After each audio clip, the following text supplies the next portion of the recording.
कहीं मैं सड़क पे जाता हूं, मुझे दो तरीके के लोग दिखते हैं। एक मुझे ऐसे दिखता है,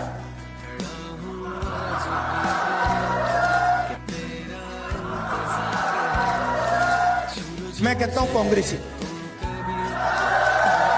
और एक ऐसे मुस्कुराता है, खुश रहता है, चेहरे पे मुस्कान होती है, मैं कहता हूं आरएसएस। ये छुपली बातें। जय श्री राम भाई और बहनों। तो हरियाणा इलेक्शन रिजल्ट आने के बाद आपने सो कॉल्ड लिबरल्स और कांग्रेसी चमचों का मेल्टडाउन तो देखा ही होगा। अब उनमें से ही एक है हमारे निष्पक्ष कांग्रेसी पत्रकार आशुतोष।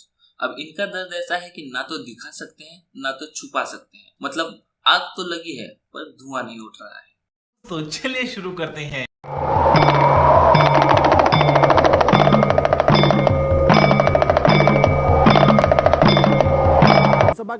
लोकसभा के चुनाव में हरियाणा में 30% का गैप था बीजेपी और कांग्रेस के बीच में।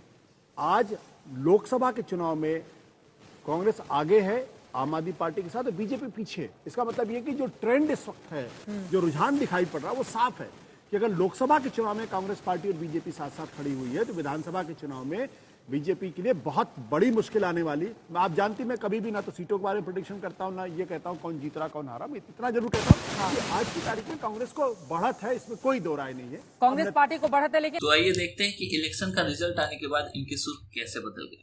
लोकतंत्र में उन्हें अपनी बात कहने का भी अधिकार नहीं है। अगर ये लोकतंत्र है तो मुबारक हो। भाई कांग्रेस पार्टी चुनाव हारी है, वो अपनी बात कहना चाहती है। वो कह रही मैं इलेक्शन कमीशन के पास जाऊंगी। जितनी शिकायतें आई हैं उन्होंने तो ये तो नहीं कहा कि इलेक्शन पूरी तरीके से रिग्ड है। उन्होंने इतनी सी बात कही है कि भाई मेरे पास शिकायतें आ रही हैं, हम अपनी शिकायतों को लेकर इलेक्शन कमीशन। बात नहीं है, तंत्र की जीत करार देना। टिप्पणी किया है कि तंत्र की जीत है। मुझे लगता है कि हम सब लोग जो है वो छुई मुई है, बहुत जल्दबाजी में है, बहुत छुई मुई। भाई अगर लोकतंत्र है तो उनको अपनी बात कहने का अधिकार है संविधान के दायरे में।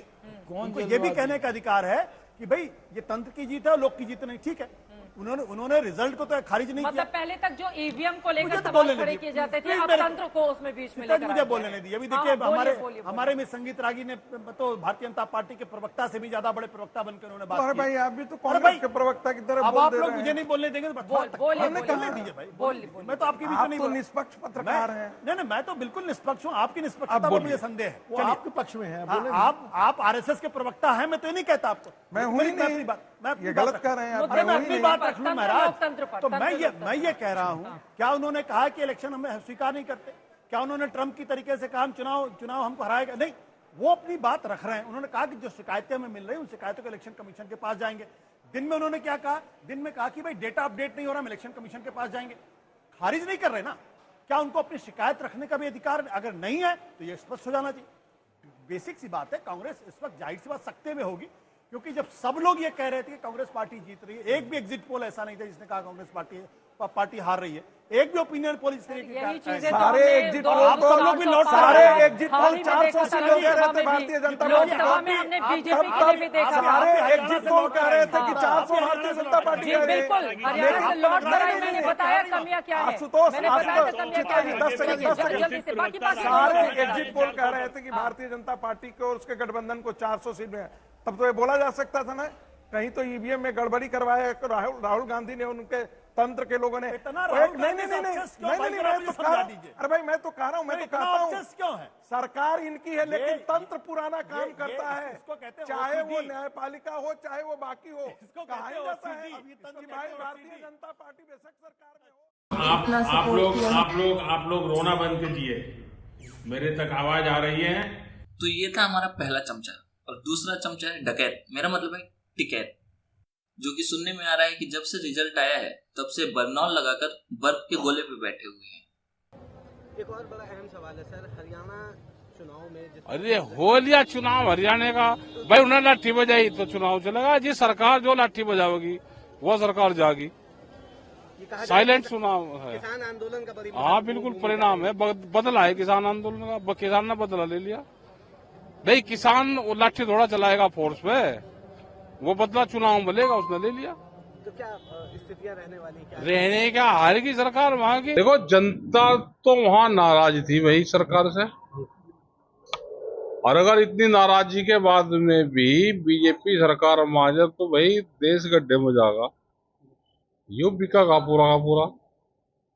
किसान अपनी जमीन नहीं बचा पा रहा, नौकरी नहीं है, रोजगार नहीं है, तो ये मकड़जाल हमारी तो समझ से बाहर है। जो राजनीति का जो मकड़जाल है कि जनता नाराज और सरकार उन्हीं की बने। जिस तरह से एग्जिट पोल में कांग्रेस आगे दिखाई जा रही थी और उसके बाद फिर से जो सरकार है बीजेपी बना रही है। हाँ, उन्हीं की ज्यादा आगे चल रही है, बीजेपी की आगे चल रही है। और माहौल उनके खिलाफ, किसानों पे लाठियां इन्होंने चलाई, 750 किसान शहीद हुए। तो इनके पास में चुनावी गणित ज्यादा है। ये कैसे लोगों को, पार्टी को तोड़ते हैं, कैसे किसान का बंटवारा करते हैं, तो वो गणित इनके पास में है।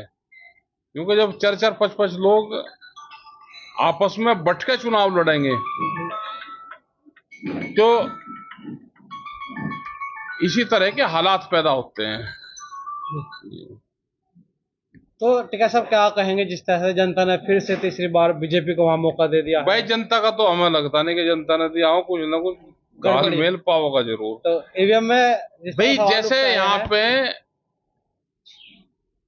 समितियों के चुनाव हो रहे हैं, यहाँ पे पर्चे कैंसिल कर रहे हैं, तो चुनाव जीतने के बहुत तरीके सरकार के पास में हैं। इसके पर्चे कैंसिल करके होता है, ईवीएम में होता है। खत्म, bye bye, tata, goodbye, गया।